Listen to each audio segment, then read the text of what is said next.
प्रिय मित्र नरेंद्र, मुझे बहुत खुशी हुई आपका निस एवियन दौरे के लिए स्वागत करके। फ्रांस और भारत की दोस्ती अमर रहे। आया ना मजा। प्रधानमंत्री मोदी की फ्रांस यात्रा के आखिरी पलों को राष्ट्रपति मैक्रोन ने बनाया खास। हिंदी में वीडियो संदेश के साथ दी विदाई। कहा, अमर रहे फ्रांस भारत की दोस्ती।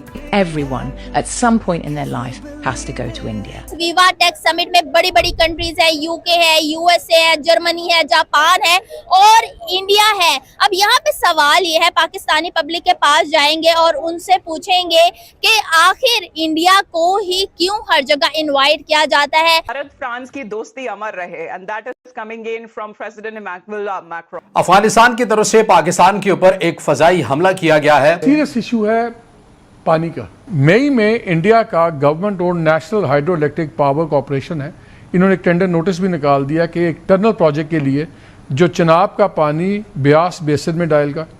डोनाल्ड ट्रंप की ये रियलाइजेशन है कि दुनिया उनके कहने पर नहीं चलेगी, दुनिया को साथ लेकर चलना पड़ेगा। तो क्या एक दफा फिर डोनाल्ड ट्रंप वापस इंडिया की तरफ आ रहे हैं? यानी ये तो एक पाकिस्तान के लिए तो एक धचका है बहुत बड़ा। देखें, इंडिया तो उसको बेशक वो हमारा मुखालिफ मुल्क है, लेकिन ये मानना हमें पड़ेगा किसी भी तरीके से कि उसकी इकॉनमी स्ट्रांग है। एक वो हमसे 10 गुना बड़ा मुल्क है। जो ट्रंप है उन्होंने वो कह डाला है कि पाकिस्तान में तो लोग कान पकड़ेंगे। भाई ये क्या हो गया, मतलब कान पकड़वा दिया उन्होंने। नमस्ते दोस्तों, जय हिंद। हिंदुस्तान स्पेशल में आपका स्वागत है। दोस्तों, प्राइम मिनिस्टर नरेंद्र मोदी का फ्रांस दौरा खत्म होने पर फ्रांस के राष्ट्रपति इमैनुअल मैक्रोन ने उन्हें सरप्राइज दिया है। मैक्रोन ने प्राइम मिनिस्टर मोदी के लिए हिंदी में खास संदेश रिकॉर्ड किया। फ्रांसीसी राष्ट्रपति का प्राइम मिनिस्टर मोदी का भारतीय भाषा में संबोधित करने की कोशिश ने सभी का ध्यान खींचा है। यह संदेश उस समय दिया गया जब प्राइम मिनिस्टर मोदी फ्रांस की अपनी सफल यात्रा पूरी कर रहे थे। मैक्रोन ने हिंदी में कहा, प्रिय मित्र नरेंद्र, मुझे बहुत खुशी है कि आप पेरिस में हैं। यहाँ आपका स्वागत करते हुए मुझे बेहद खुशी हो रही है। भारत और फ्रांस की दोस्ती अमर रहे।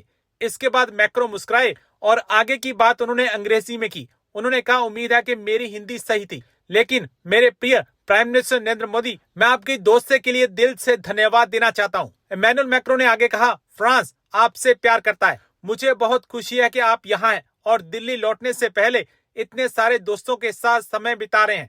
मैं अगले फरवरी में भारत आऊंगा, लेकिन आप मेरे सच्चे मित्र हैं। डोनाल्ड ट्रंप ने उस वॉर का जिक्र नहीं किया जो इंडिया और पाकिस्तान के दरमियान हुई है। बिल्कुल चेंज ऑफ बिहेवियर है। चेंज ऑफ बिहेवियर है। दूसरा कि पाकिस्तान और इंडिया जो था on the verge of atomic war थे, वो जिक्र भी नहीं। मिलियंस ऑफ पीपल को मैंने बचा लिया। मिलियंस ऑफ पीपल को बचा लिया। अच्छा, इवन उस जंग के बारे में कोई रेफरेंस भी नहीं किया।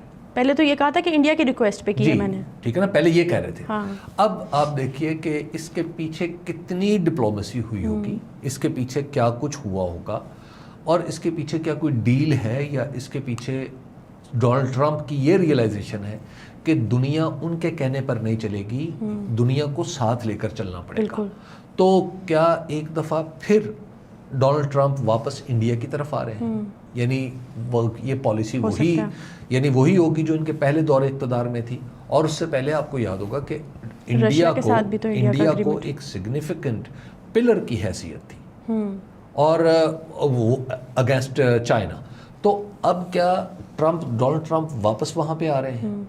तो ये एक ऐसी सूरत है जो आज की जो इनकी गुफ्तगू हुई है, यानी जब ये मुलाकात हुई है, तो मैं उसको देख रहा था, तो मैं उसमें इस चीज़ को तलाश करना चाह रहा था कि क्या डोनाल्ड ट्रंप जो बात हमारे जो पाकिस्तान के वज़ीर आज़म को साथ खड़ा करके कहते हैं कि वेरी गुड मैन और सारा कुछ ब्यूटीफुल, अच्छा, वो सारी काम आज और फिर हमारे वज़ीर आज़म डोनाल्ड ट्रंप की तारीफ भी करते हुए पाए गए, पाकिस्तान के वज़ीर आज़म। लेकिन अभी तक मोदी जी ने ऐसी कोई हरकत नहीं की। और फिर उसके साथ ये हुआ कि आज उस जंग का जिक्र नहीं हुआ। तो जब इस जंग का जिक्र नहीं हो रहा, तो इसका मतलब है देयर इज सिग्निफिकेंट चेंज और at least the change of behaviour of the American president. तो अमेरिकन प्रेसिडेंट का जो ये एटीट्यूड और जो उनका बिहेवियर है, ये जो चेंज है, क्या ये किसी स्ट्रेटेजी की तरफ इशारा कर रही है या एज यूजुअल है?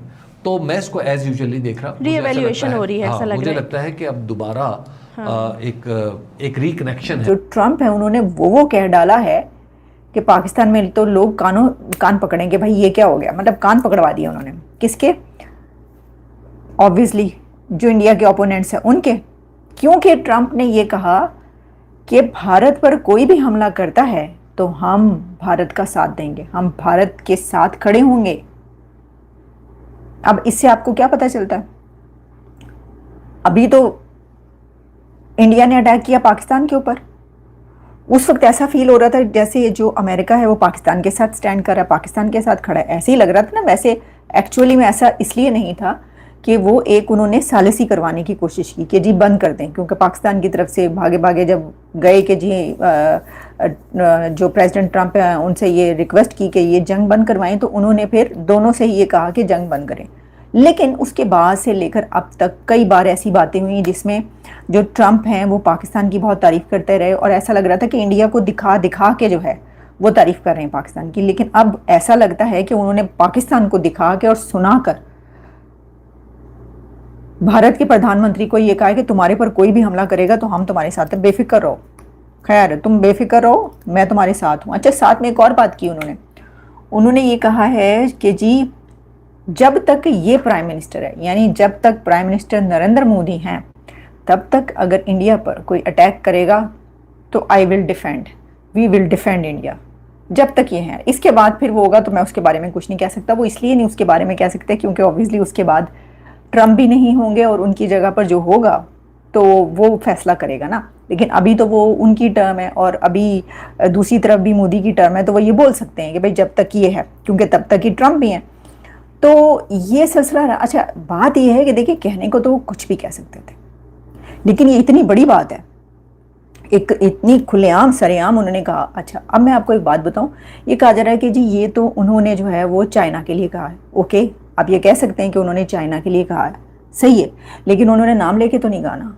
उन्होंने ये तो नहीं कहा कि जी चाइना जो है वो हम चाइना अगर हमला करेगा इंडिया पर तो हम उसके साथ खड़े होंगे। में देखा जाए तो G7 में भी नरेंद्र मोदी को इनवाइट किया गया था, हालांकि वो उसका पार्ट भी नहीं था। और अब भी इस विवा टेक समिट में बड़ी बड़ी कंट्रीज है, यूके है, यूएसए है, जर्मनी है, जापान है और इंडिया है। अब यहाँ पे सवाल ये है, पाकिस्तानी पब्लिक के पास जाएंगे और उनसे पूछेंगे कि आखिर इंडिया को ही क्यों हर जगह इन्वाइट किया जाता है, बाकी सारी कंट्रीज हमें कहाँ नजर आती हैं। इसके अलावा इंडिया जो है वो बर्तानिया के साथ एक डील करने जा रहा है, जिसके बाद इंडिया की जो ट्रेड है वो दुगनी हो जाएगी। क्या इंडिया अपना टारगेट 2031 तक जो तीसरी बड़ी इकोनॉमी बनने का टारगेट है वो पूरा कर सकता है या नहीं कर? क्या कहना चाहेंगे आप कि विवा टेक 2026 में इंडिया को क्यों बुलाया गया है? हमें दूसरी अफगानिस्तान की बात कर लें, बांग्लादेश की बात कर लें, पाकिस्तान की बात कर लें, ये कंट्रीज क्यों नहीं नजर आती हैं ऐसी जगहों पे? देखें, सवाल तो वाकई बनता है